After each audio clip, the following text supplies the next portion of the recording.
제가 지난 주 초에 좀 반가운 소식을 하나 들었는데요. 우리 여선교회에서 12월 달 시편을 읽으시겠다라고 하는 소리를 제가 들었어요. 얼마나 반가웠는지 몰라요. 목회자로서 성도님들이 성경을 읽는다 하는 소리가 사실은 제일 반갑죠. 그래서 도움이 좀 돼야 되겠다 싶어서 지난주에 이어서 오늘도 시편의 말씀을 좀 함께 나누려고 합니다. 시편의 말씀은 참 비슷한 부분이 많아요. 어느 때는요 똑같은 내용이 반복되어 기록되기도 합니다. 그래서 한 편의 시편을 잘 이해하다 보면 다른 내용들도 이해하는 데 큰 도움이 되리라고 생각이 됩니다.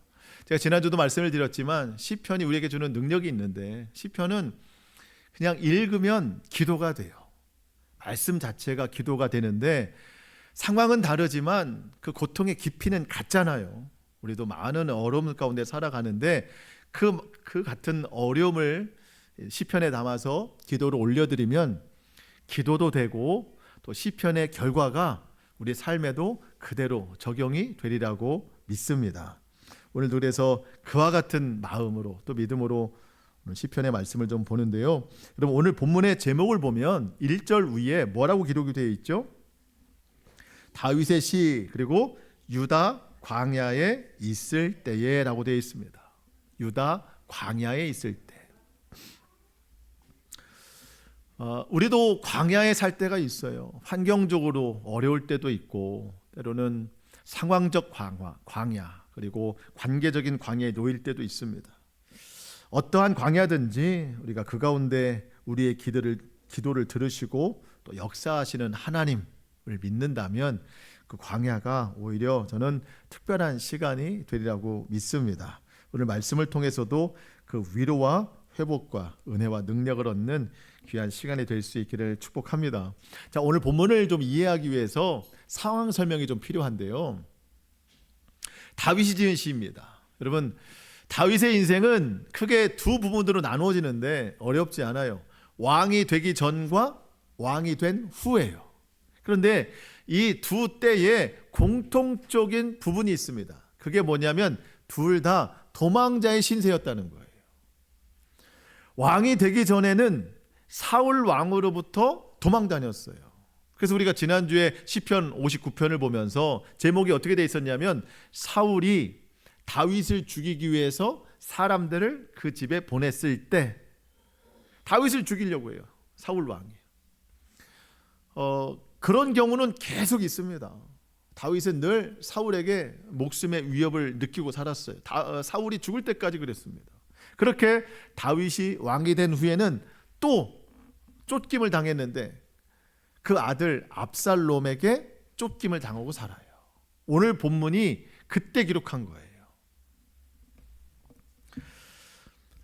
아들 중에 압살롬이라고 하는 아들이 있는데 이 아들이 아버지 다윗의 왕의 자리를 차지하고 싶은 거예요. 어떤 방법을 썼는가? 억울한 일을 당한 백성들이 있을 때 왕 앞에 찾아가서 송사를 아뢰는데 이 압살롬이 중간에 그 사람들을 가로채서 네가 어려운 일을 당했지만 너의 왕은 너의 어려움을 헤아리지 않을 것이다. 다 나한테 이야기를 해라. 그러면 내가 다 들어주겠다 하면서 자기 편을 만드는데 그 내용을 좀 살펴볼까요?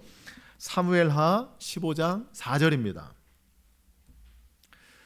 또 압살롬이 이르기를 내가 이 땅에서 재판관이 되고 누구든지 송사나 재판할 일이 있어 내게로 오는 자에게 내가 정의를 베풀기를 원하노라 하고, 사람이 가까이 와서 그에게 절하려 하면 압살롬이 손을 펴서 그 사람을 붙들고 그에게 입을 맞추니. 억울한 사람들이 압살롬에게 와요. 그래서 막 절을 하려고 하면 아니다. 네 마음이 얼마나 힘든데 여기까지 와서 절을 하느냐. 이렇게 세우고 안아주고 입맞춤을 해준대요. 얼마나 사랑이 많이 느껴지겠어요. 결과가 어떻게 되나요? 6절 보시면 이스라엘 무리 중에 왕께 재판을 청하러 오는 자들마다 압살롬의 행함이 이와 같아서 이스라엘 사람의 마음을 압살롬이 어떻게 했어요? 훔쳤다는 거예요. 훔쳤어요. 위해 주는 척하면서 백성들의 마음을 훔쳤어요. 성경에 보니까 압살롬이 이런 기간을 4년 동안 했대요. 4년 동안 백성의 마음을 훔치려고 막 더 도와주는 척, 안아주고 또 도와주는 척을 했단 말이죠. 그래서 4년 만에 백성의 민심이 다 다윗에게서 어디로 갔냐면 압살롬에게 넘어간 거예요. 이 소식이 다윗의 신하한테 들린 겁니다. 신하가 다윗에게 말해요. 왕이시여, 백성의 민심이 다 압살롬에게 넘어갔습니다. 그때 왕이 직감을 하는 거예요. 아, 내 아들이 나를 반역하는구나. 근데 아버지는 그 아들의 성격을 알아요. 얼마나 포악한지를. 이제 곧 나와 내 신하들을 죽이러 이 왕궁으로 들어오겠구나. 명령을 내립니다. 왕실에 있는 모든 신하들이여 다 도망가야 된다. 빨리 도망가야 된다. 그렇지 않으면 내 아들 압살롬의 휘두르는 칼에 다 죽임당할 것이다. 그 길로 다윗도 도망가고 신하들이 다 도망쳤어요. 그렇게 도달한 곳이 오늘 본문 유대 광야예요. 유대 광야. 여러분, 광야 안 가보셨을 거예요. 성지순례를 가면은요, 광야라는 곳을 가거든요. 저는 한 20여 년 전에 한번 다녀왔는데 아직도 기억이 남아요. 광야. 광야는 황량한 곳입니다. 사람이 살 수가 없어요. 먹을 것, 마실 것도 없습니다. 때로 가끔 하나의 나무가 보여요. 광야에서만 생존하는 나무가 있습니다. 얼마나 이게 막 참 생명력이 있는지, 물이 없어도 살아가는 나무가 있는데 그 외에는 열매를 맺는 나무들은 하나도 없어요. 사나운 짐승들만 있어요. 먹을 것을 찾는. 그리고 간혹 여행객이라도 지나갈까 돈을 뜯으려고 하는 강도들만 있는 곳이 광야예요. 사람이 살 수가 없어요. 다윗이 지금 그 광야에 있습니다. 지리적으로 환경적으로 광야에 있지만 더 심각한 것은 상황적, 심리적 광야예요. 아들에게 쫓김을 당하고 있어요. 아들이 나를 죽이려고 해요. 얼마나 마음이 고통스럽겠어요. 어제까지만 해도 왕실에 있었습니다. 여러분, 왕실은 얼마나 풍요롭습니까? 그런데 지금 광야예요. 아무것도 없어요. 심리적으로 매우 쫓기는 상황입니다. 마음이 다 무너져 내려요. 여러분, 다윗이라고 해서 이 광야가 아무렇지 않은 것은 아닙니다. 다윗도 우리와 성정이 똑같은 사람이에요. 다윗도 광야가 힘들고 아들에게 배신당한 것은 더 큰 고통입니다. 완전히 무너진 삶에 대한 어려움은 이루 말할 수가 없어요. 광야, 아무것도 없어요. 오직 일어설 힘은 하나예요. 하나님. 하나님밖에 없어요. 다윗은 늘 그랬지만 광야에서는 더더욱 이 하나님 외에는 나의 의지가 없구나. 그럴 수밖에 없는 환경이기 때문에 다른 계획은 아무것도 없습니다. 오직 하나님만. 그 하나님께 기도하는 거예요. 놀라운 것은 하나님은 그 광야 중에도 함께 하시더라는 거죠. 큰 영광으로 다윗에게 임하셨습니다. 인생의 광야를 살아가는 우리에게 오늘 시편은 하나님의 역사하심에 대한 저는 분명한 증거가 된다고 믿고, 여러분, 절망에서 일어나 소망으로 나아갈 수 있는 충분한 말씀이 되리라고 믿습니다. 여러분, 사람은 누구나 다 광야 시간을 겪어요. 환경적인 광야, 또 상황적인, 관계적인 광야. 어느 것이든 우리 하나님을 부를 때 그 메마른 땅에 단비를 내려주시듯 풍성한 은혜를 그 광야 가운데 내려주시리라고 믿습니다. 다윗은 가장 먼저 하나님의 이름을 부르면서 기도를 시작하는데요. 여러분, 1절 말씀입니다. 하나님이여, 주는 나의 하나님이시라. 내가 간절히 주를 찾되 물이 없어 마르고 황폐한 땅에서 내 영혼이 주를 갈망하며 내 육체가 주를 앙모하나이다. 다윗의 시편을 보면 다 비슷한 것 같은데 조금 달라요. 오늘 본문의 시편은 시작은 이렇게 합니다. 하나님이여, 주는 나의 하나님이시라. 하나님을 더 가까이 부르는 것 같아요. 더 간절히 찾는 것 같습니다. 여러분, 하나님이 멀게만 느껴질 때가 있어요. 그때 여러분, 기도의 시작을 이렇게 해보시기 바랍니다. 하나님이여, 주는 나의 하나님이시라. 여러분, 한번 해보실까요? 시작. 하나님이여, 주는 나의 하나님이시라. 하나님이여 주는 나의 하나님이시라. 여러분, 입술로 해보는 게 완전히 달라요. 해보면 정말 나의 하나님이 되세요. 너무 멀게만 느껴졌는데 내가 입술로 주는 나의 하나님이시라 해보면 그 순간 나의 하나님으로 느껴지기 시작하는 거예요. 다윗의 기도를 따라하는 것 같지만 본질적으로는 말씀을 따라하는 기도예요. 여러분, 예수님은 곧 말씀입니다. 말씀이 육신 가운데 찾아오신 분이잖아요. 우리가 이 말씀을 따라 기도를 시작하면 그 예수님께서 우리의 심령 가운데 충만하게 채워주시는 거예요. 여러분, 그래서 정말 이 광야 같은 세상에서 하나님이 멀게만 느껴지실 때 기도의 시작을 이렇게 해보세요. 하나님이여 주는 나의 하나님이시라. 기도를 시작하는 다윗은요, 육체의 갈망을 비유로 영혼의 상태를 하나님 앞에 올려드리고 있습니다. 광야, 마실 물이 없어요. 육체적으로 너무 갈증이 심합니다. 목이 타들어가요. 그런 것처럼 내 영혼이 주님 앞에 지금 메마른 상태라는 거예요. 육체의 광야도 어렵지만 마음의 광야가 더 힘든 법입니다. 광야에는 다른 방법이 없어요. 오직 하나님께 기도할 뿐입니다. 여러분, 광야는요 아주 예민한 곳입니다. 광야는. 그래서 광야에 서 있으면 내 몸의 모든 감각이 다 예민해져요. 어디서 사나운 짐승이 막 튀어나올까 귀도 되게 예민해지고 보는 눈도 어디에 무엇이 있는가를 찾아봐야 되거든요. 눈도 예민해지고 또 느끼는 감정도 굉장히 예민한 곳이 광야예요. 인생의 광야의 시간을 지날 때도 똑같아요. 내 몸의 감각이 아주 예민해집니다. 그런데 그것이 육체의 본성대로 사용되면 아주 공격적이 되고 부정적이 됩니다. 여러분, 사람들이 그렇게 물어볼 때 혹시 있으세요? 아니, 오늘 왜 이렇게 예민해? 오늘 왜 이렇게 예민해? 왜 그럴까요? 내 마음이 광야라 그래요. 내 마음이 광야일 때는 굉장히 예민해집니다. 그런데 그게 육체의 본성대로 되잖아요. 그럼 막 공격적이 되고 모든 게 다 부정적이 됩니다. 그러면서 내 스스로가 더 깊은 광야로 들어가요. 근데 똑같은 예민함, 광야 예민함인데 그거를 믿음으로 사용하면은요, 하나님의 임재, 하나님의 말씀, 하나님의 사랑을 아주 예민하게 느낄 수 있는 거예요. 더 잘 느끼는 거예요. 그 예민함을 사용하면 하나님을 더 가까이 만날 수 있다는 거예요. 여러분, 그래서 우리 인생의 광야를 지날 때 하나님이 내게 주신 몸의 모든 감각, 이 감정들을 원망과 불평, 부정, 공격으로 사용하지 말고 하나님을 느끼는 일에 그 예민함을 잘 사용할 수 있기를 축복합니다. 나의 하나님, 나의 기도를 들어주소서.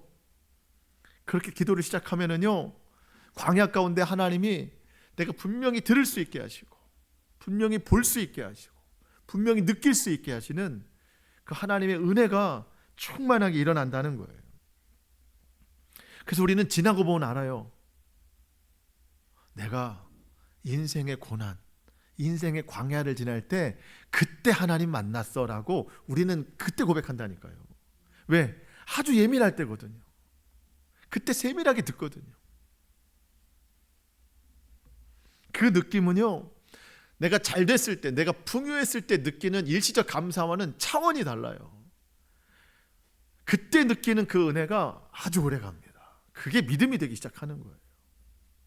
모든 것이 다 잘 됐을 때 하나님 감사합니다, 하나님 감사합니다, 오늘 내일 정도 감사하는 그 고백과 광야 가운데 충만하게 임재하시는 그 생명력 있는 사랑, 그 고백은요 차원이 달라요.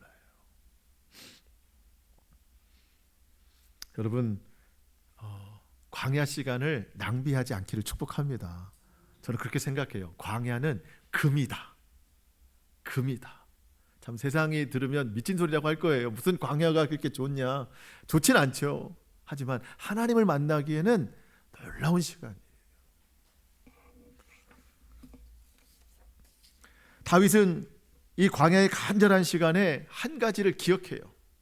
뭐냐면 내가 지금 이 아무것도 없는 이 광야 속에서 하나님을 만나고 싶은데 내가 하나님을 만났던 때가 언제인가 봤더니 성소에서 하나님을 예배하던 때예요. 그때 하나님을 예배했을 때 그때 충만하게 임재하신 하나님의 사랑, 오늘 이 광야 여기에서도 나와 함께 하소서 기억하는 거예요. 여러분 2절입니다. 내가 주의 권능과 영광을 보기 위하여 이와 같이 성소에서 주를 바라보았나이다. 내가 성소에 있을 때, 근데 다윗 시대에는 성전은 없었어요. 그 아들 솔로몬이 지었죠. 다윗 시대의 성소라고 하는 것은요, 하나님의 언약궤, 그게 안치되어 있는 그 공간을 말하는데 그것을 지금 성소라고 부르고 있고, 내가 그 성소에서 하나님을 예배할 때 주의 권능과 영광을 받습니다. 그 은혜가 이 광야 가운데에도 동일하게 있기를 원합니다 하면서 그때를 기억하는 거예요. 성소에서 만난 하나님을 광야에서도 만나겠습니다. 자, 여러분, 우리의 믿음이 이와 같아야 되는데요. 예배 드릴 때는 은혜가 있고 하나님을 만난 것 같아요. 근데 성전의 문을 열고 나가면 하나님이 없어요. 은혜가 다 사라져요. 성전에서 막 기도하고 나면 그래, 하나님이 다 아시지, 염려와 근심이 없어져요. 근데 집에 가보면 염려가 또 생기기 시작해요. 두려움이 막 오기 시작해요. 일주일이 시작되면 똑같이 염려가 와요. 그럼 하나님은 성전에만 계시는 분이신가? 그렇지 않잖아요. 우리 하나님을 성전에 가둬두면 안 되는 거예요. 하나님은 성전에도 계시지만 우리의 삶에도 계시고 광야에도 함께 계십니다. 근데 분명 우선순위는 있어요. 우리가 가장 먼저 예배 가운데 하나님을 만나야 됩니다. 그 예배 가운데 만난 하나님을 기억하면 삶에서도 하나님을 만날 수 있다는 거예요. 광야에서도 만날 수 있다는 거예요. 그러면 우리가 예배 가운데 하나님을 어떻게 만나야 되는가? 여러분, 예배 속으로 들어가야 된다는 거예요. 성전에만 와 있다고 하나님을 만나는 게 아닙니다. 여러분, 시편의 말씀을 하나 보는데요. 시편 100편 4절입니다. 같이 한번 선포하겠습니다. 시작. 감사함으로 그의 문에 들어가며 찬송함으로 그의 궁정에 들어가서 그에게 감사하며 그의 이름을 송축할지어다. 아멘. 여러분, 지금 시편 기자가 2번 들어가요. 맨 먼저 어딜 들어가요? 감사함으로 그의 문, 성전 문에 들어간대요. 여러분, 성전 문에 들어온 것으로 만족하는 사람이 있어요. 근데 이 시편 기자는 어디까지 들어가요? 찬송함으로 그의 궁정까지 들어갑니다. 하나님의 임재, 하나님의 예배 가운데 깊이 들어간다는 거예요. 그러니까 지금도 자리에 앉아 계시지만 문 열고 들어오신 분도 있고 거기에만 머무르는 분도 있고 그의 궁정까지 이 시간에 하나님을 예배하는 그 깊은 곳까지 나가는 분이 있다는 거예요. 그럼 삶에서 하나님을 누가 만날 수 있는가? 사실 문 열고 들어와서 앉아있는 것만으로 하나님 만나기가 어려워요. 와서 예배의 자리까지 깊이 들어가는 사람이 오늘 다윗과 같이 그 성전에서 만난 하나님을 광야에서도 만나기를 원합니다. 기도하면 하나님께서 광야에서 그 기억을 주신다니까요. 그래서 여러분, 예배 시간에 적극적으로 하나님을 예배할 수 있어야 되는 겁니다. 예배는 목사가 혼자 하는 게 아니에요. 저는 그냥 말씀을 전하는 도구로 쓰임받는 것이죠. 찬양도 제가 인도는 하지만 쓰임받는 것이지 저 혼자 하는 게 아니잖아요. 여러분들은 여러분의 예배를 적극적으로 드리셔야 됩니다. 깊은 임재까지, 궁정까지 나아가야 되는 거예요. 그러면 그 하나님께서 삶에서도 우리 가운데 동일하게 역사하실 줄로 믿습니다. 다윗은 광야 가운데에서 이렇게 동일한 사랑을 내려주시는 그 하나님의 은혜를 깨닫고 아주 놀라운 표현을 하는데요. 3절, 4절은 좀 같이 읽어보겠습니다. 매우 중요한 구절 같아요. 3절, 4절 시작. 주의 인자하심이 생명보다 나음으로 내 입술이 주를 찬양할 것이라. 이러므로 나의 평생에 주를 송축하며 주의 이름으로 말미암아 나의 손을 들리이다. 아멘. 이 두 구절로 만들어진 찬양들이 굉장히 많습니다. 제가 오늘도 결단의 찬양으로 이 가사를 통해, 이 구절을 통해서 어떤 찬양을 할까 하다가 아까 드려진 그 찬양을 한 건데요. 주의 인자하심이 생명보다 나음으로 내 입술이 주를 찬양할 것이라. 그냥 하는 고백 같지만 여러분 매우 놀라운 고백입니다. 내 생명보다 나은 게 있어요? 내 생명보다 나은 게 어디 있어요? 사실은 내 생명이 있어야 뭐가 있죠.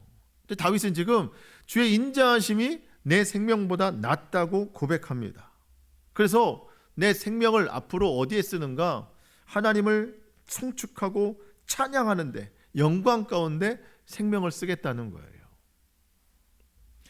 그러면 상황이 달라졌나 보다, 그래서 이렇게 하는가 보다 했더니 아니에요. 여전히 유대 광야에 있어요. 여전히 숨어 지내고 있어요. 그럼 왜 갑자기 이런 고백을 할 수 있을까? 주의 인자하심이라는 단어가 세번역 성경에서 보니까 주님의 한결같은 사랑이라고 나와요. 다윗이 기도를 시작했어요. 하나님이여, 주는 나의 하나님이십니다.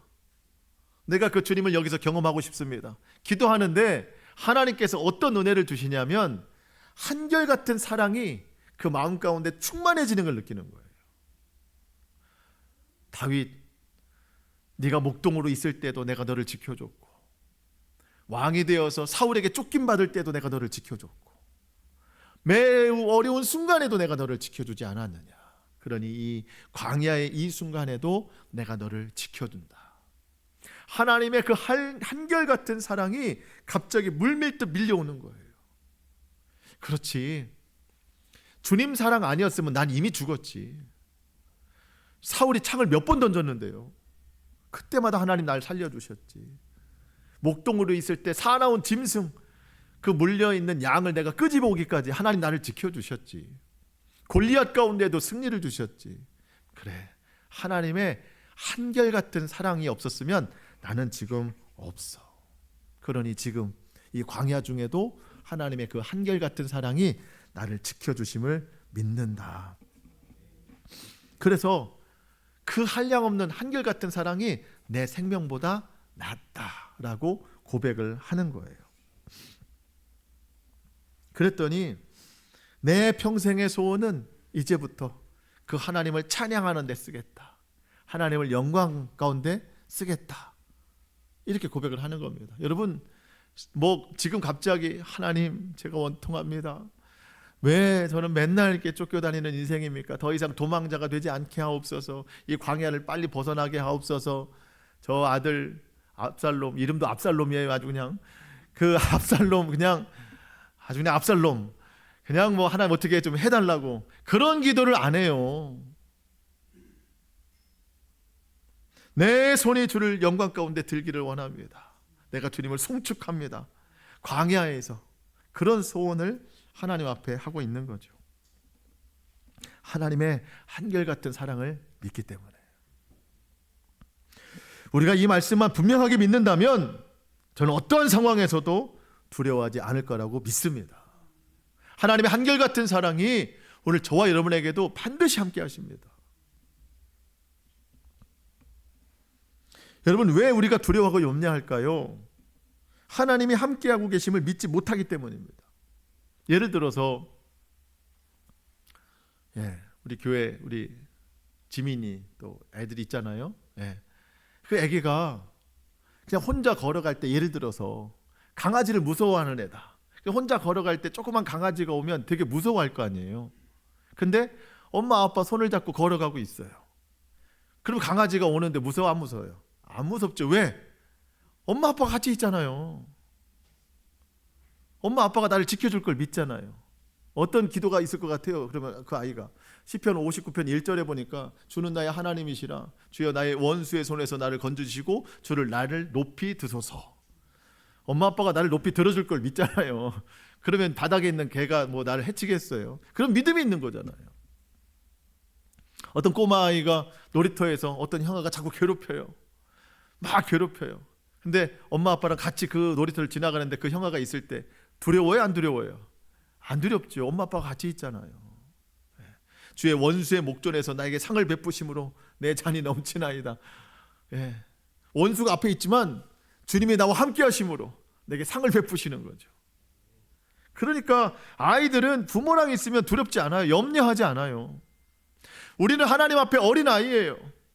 주님이 나와 함께 하심, 한결같은 사랑이 있음을 믿으면 우리 염려하지 않아요. 절대 두려워하지 않습니다.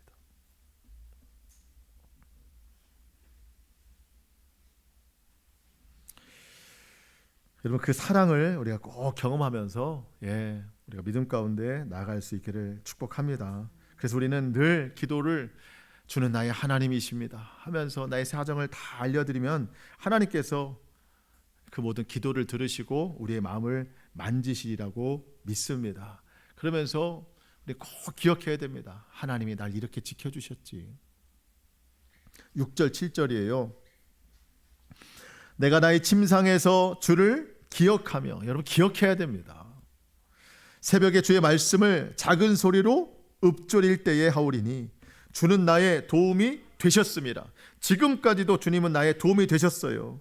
내가 주의 날개 그늘에서 즐겁게 부르리이다. 내가 지금까지 주님의 도움으로 살아온 것을 고백한다면 지금 이 광야에서도 하나님의 도움으로 내가 반드시 살아나게 될 것을 믿는다는 겁니다. 이것은 세상의 어떤 것으로도 채울 수 없어요. 지금 광야에서 갈급하고 배고프지만 5절을 보시면 골수와 기름진 것을 먹음과 같이, 먹지는 않았어요. 하지만 그런 것처럼 나의 영혼이 만족할 것이라. 나의 입이 기쁜 입술로 주를 찬송한다. 여러분, 상황으로 보면 찬송할 게 있나요? 아직도 광야인데. 근데 하나님이 그 영혼을 만족시켜 주는 거예요. 채워주시는 거예요. 여러분, 여기에요. 딱 여기서 믿는 사람과 믿지 않은 사람이 달라져요. 사람은 누구나 광야 속에 살거든요. 근데 어떤 사람은 그 광야 가운데 늘 한탄만 하고 원망만 해요. 근데 어떤 사람은 거기서 기뻐해요. 야, 저 사람은 일이 해결됐나 보다. 가만히 살펴보니까 여전히 똑같이 광야에 있는데 기뻐하고 있는 거예요. 이유가 뭘까? 하나님이 그 영혼을 채워주셨기 때문이에요. 사람들은 그걸 몰라요. 왜? 영혼의 만족이 보이지 않기 때문에. 저와 여러분은 하나님께서 영혼의 만족을 주시는 분이라고 믿습니다. 그 만족 가운데 우리가 기뻐하면서 살아갈 수 있는 거예요. 여러분, 영혼의 만족은 내가 억지로 느껴야지 해서 되는 게 아니에요. 하나님이 우리의 심령을 채워주시면 나도 모르게 그 사랑 가운데 찬송이 나오고 어느샌가 높이 있던 손이 내려오지도 않는 거예요.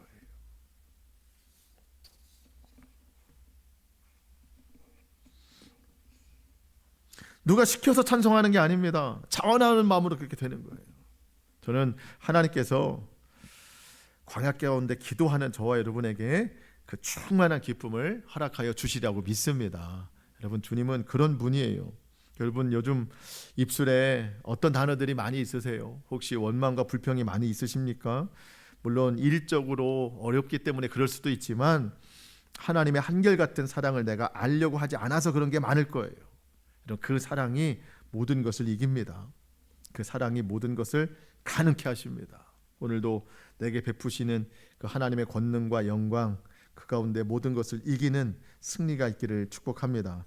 자, 마지막으로 우리 광야 중에 그 하나님의 한결같은 사랑을 경험한 다윗은 이제 앞으로 하나님이 이루실 것을 이제 기다리겠대요. 기대하겠대요. 8절로 11절입니다. 같이 한번 읽겠습니다. 8절부터 11절 시작. 나의 영혼이 주를 가까이 따르니 주의 오른손이 나를 붙드시거니와 나의 영혼을 찾아 멸하려 하는 그들은 땅 깊은 곳에 들어가며 칼의 세력에 남겨져 승냥이의 먹이가 되리이다. 왕은 하나님을 즐거워하리니 주께 맹세한 자마다 자랑할 것이나 거짓말하는 자의 입은 막히리로다. 아멘. 하나님이 이렇게 하실 거를 믿는데요. 여러분, 신앙생활의 정점은 기다리는 겁니다. 인내, 오래 참음. 광야에서는 더욱 그래요. 여러분, 광야는 마음이 급해집니다. 살아남아야 되기 때문에. 근데 하나님을 믿는 사람은요, 그 조급함을 내려놓습니다. 하나님의 한결같은 사랑이 광야 가운데 함께 하심을 믿기 때문입니다. 기다리래요. 초조하게 기다리는 게 아닙니다. 기대하는 마음으로 기다리는 거예요. 그래서 다윗은 하나님께서 나를 주의 오른손으로 붙드시거니와 나의 영혼을 멸하는 자들을 땅에서 멸하게 하시고 광야에 으르렁거리는 승냥이에게서 나를 건지시지만 원수들은 다 승냥이의 먹이가 되게 하신다. 여러분, 광야 가운데 여러분 다른 눈에 보이는 것에 집중하지 마시고 오직 하나님만 집중하시는 저와 여러분 될 수 있기를 축복합니다. 하나님만 찾고 구하면 돼요.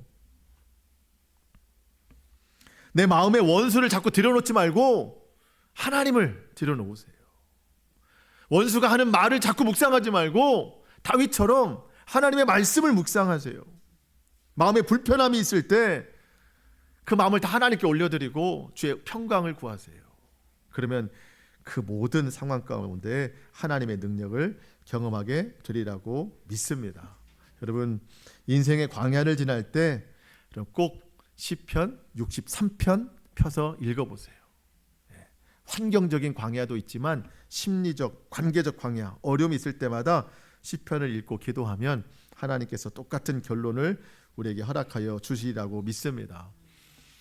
하나님, 나의 하나님이여, 기도를 시작하시고 하나님께서 베풀어 주신 은혜를 기억하면서 또 풍성한 은혜에 충만한 감사로 올려드리시기를 바랍니다. 조급해하지 말고 기다리시면 하나님께서 놀라운 축복을 허락해 주시리라고 믿습니다. 이 모든 과정을 통해서 하나님의 한결같은 사랑을 다시 한번 경험하는 저와 여러분 될 수 있기를 주님의 이름으로 축복합니다. 아멘. 우리 기도하겠습니다.